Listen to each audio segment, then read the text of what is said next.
Shalom, selamat pagi. Marilah kita mendengarkan renungan pagi dari buku Agama yang Bersinar, karya Ellen G. White.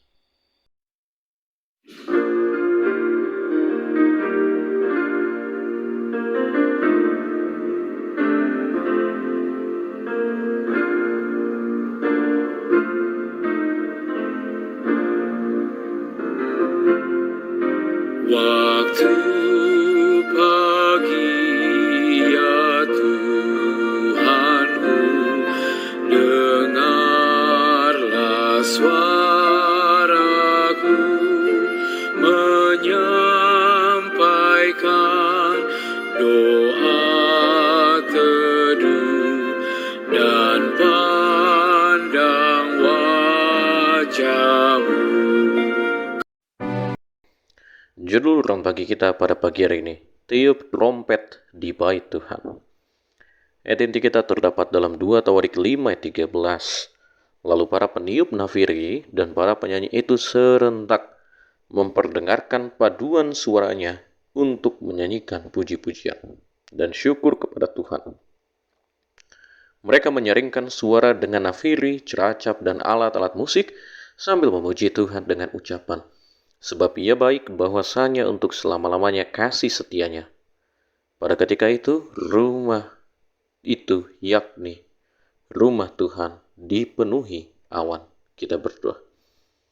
Bapa kami dalam surga, berkati kami ya Tuhan, supaya kami boleh memahami dengan baik apa yang tertulis dalam firman-Mu, sehingga kami boleh melakukannya dengan baik, sesuai dengan kehendak-Mu. Dalam nama Yesus Kristus kami berdoa. Amin.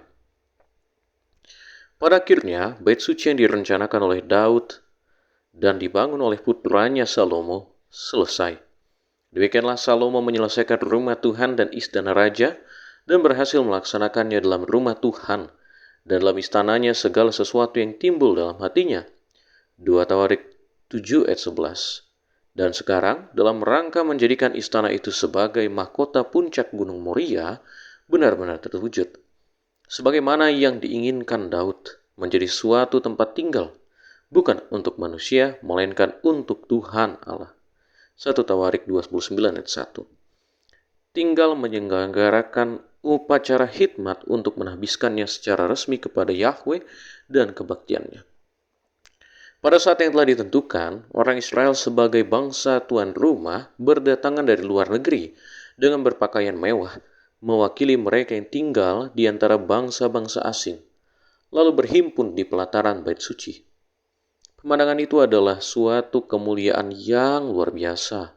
Salomo dengan para penatua Israel dan orang-orang yang sangat berpengaruh di antara bangsa itu telah kembali dari bagian lain kota itu.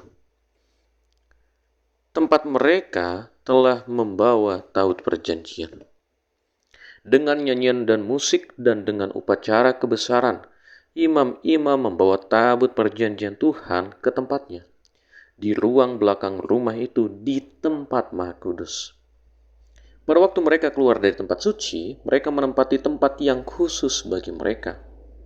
Para penyanyi suku Lewi dalam seragam lenan putih memegang ceracap gambus kecapi berdiri di sebelah timur mezbah, dan bersama mereka 120 imam peniup nafiri. Lalu para peniup nafiri dan para penyanyi itu serentak memperdengarkan paduan suaranya untuk menyanyikan puji-pujian dan syukur kepada Tuhan. Mereka menyanyikan suara dengan nafiri, ceracap, dan alat-alat musik sambil memuji Tuhan dengan ucapan, sebab Ia baik, bahwasanya untuk selama-lamanya kasih setianya. Pada ketika itu, rumah itu, yakni rumah Tuhan, dipenuhi awan, sehingga imam-imam itu tidak tahan berdiri untuk menyelenggarakan kebaktian oleh karena awan itu, sebab kemuliaannya memenuhi rumah Tuhan. Pada pagi hari ini kita diajarkan kembali bagaimana pembangunan bait suci yang terjadi di zaman Raja Salomo, di mana Raja Daud sudah merencanakannya, namun anaknya lah yang berhasil untuk mewujudkannya. di mana Tuhan bisa tinggal untuk hadir di tengah-tengah bangsa itu. Tuhan menyertai bangsa itu. Dalam segala kemuliaan yang terjadi di rumah itu, apa yang terjadi di situ adalah seluruh bangsa Israel dari segala penjuru, dari segala perwakilannya datang untuk menyembah Tuhan, untuk berhimpun dan bersekutu. Begitu pula Salomo bersama dengan orang-orang yang berpengaruh pun datang ke tempat itu. Dan para orang-orang Lewi imam yang juga sudah mempersiapkan tempat itu dengan baik. Ada yang membawa tabut perjanjian. Imam-imam membawanya ke tempat yang maha kudus, di mana seharusnya berada tabut perjanjian itu. Dan pada saat itu pun para penyanyi dari suku Lewi dipersiapkan dengan segala kesempurnaan supaya mereka bisa menyanyikan pujian yang terbaik untuk Tuhan di rumah Tuhan, di pelataran itu. Musik-musik dimainkan dengan banyaknya, luar biasa untuk memuji Tuhan. Pada pagi hari ini, kita tahu bahwa alat musik yang kita miliki semuanya haruslah kita persiapkan juga untuk memuji dan memuliakan nama Tuhan. Bagaimana kehidupan kita dikhususkan sebagai pelayan Tuhan juga harus menyanyikan lagu pujian, memainkan alat musik itu. Sehingga Tuhan saja yang harus dan layak untuk dipuji dan dipermuliakan. Karena pada pagi hari ini kita menyadari bahwa Tuhan mengharapkan kita untuk selalu memuji Dia dengan segala alat musik, dengan segala trompet, dengan segala puji-pujian yang kita lantunkan. Tuhan memberkati. Kita berdoa.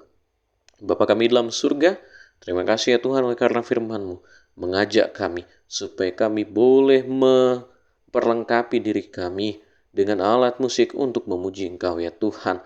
Hanya Engkau yang patut dipuji dan muliakan. Kami serahkan satu hari ini hanya dalam nama-Mu, Yesus Kristus yang adalah Tuhan juga Juru Selamat kami. Amin. Kiranya Tuhan menyertai kita. Amin.